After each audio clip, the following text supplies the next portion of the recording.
Continuing my tour, this is the front yard. This is a Catalina guava, or a strawberry guava, and again some pitaya growing up in it. Here's a Excalibur mango. All right, over here is a peanut butter fruit that's kind of struggling here. They're not getting enough water or something, so it's got some new growth on it, but it's not doing all that well. Over here I have a Malabar chestnut.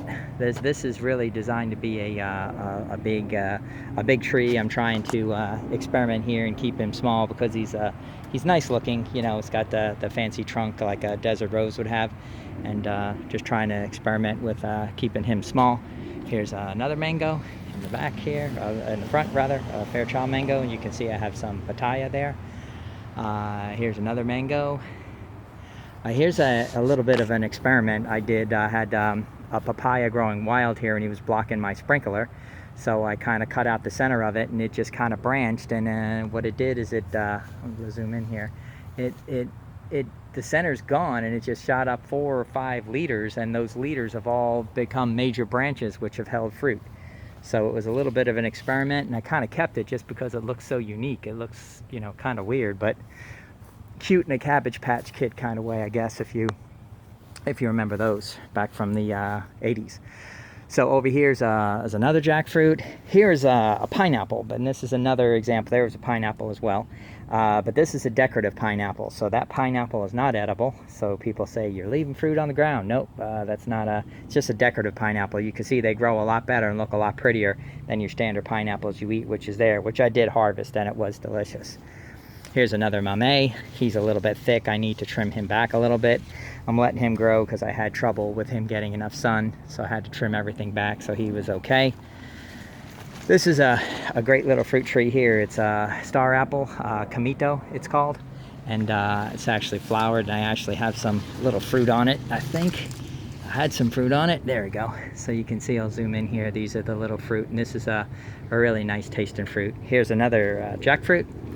There's another mango right there. It's supposed to be small, so I got him close to the house, so I hope he remains small.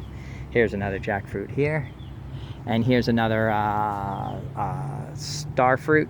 So you can see again, this one's full of flowers, so this is actually a very pretty. So he's grown a little bit too thick in here. I need to kind of thin him out, but I hate to thin anything out when it's flowering like this. As you can see, those flowers are really spectacular looking. This is a Mamey Americana, also known as a Mamey apple.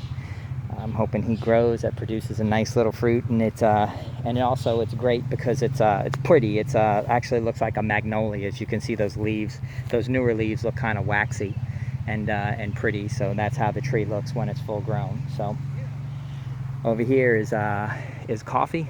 All right, so your Morning Joe makes a nice little plant. There's some ripe ones on here. Hey, how are you?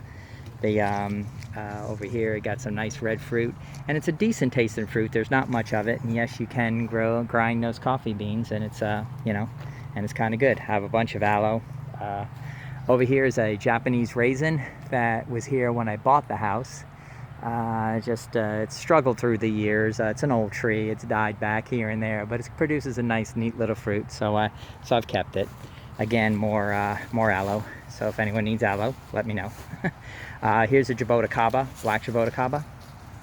All right, it's a nice looking tree. It hasn't grown much. It's a slow grower. Here's another Sapodilla, and you can see I have Sapodillas on this one as well. Again, this is the taste of a Bartlett pear soaked in brown sugar, and this is a Jujube. So this is a neat fruit because it tastes like a Granny Smith apple if you eat it when you're supposed to eat it, when it's ripe. But if you let it get overripe, it becomes really sweet and is soft like a date would. So it's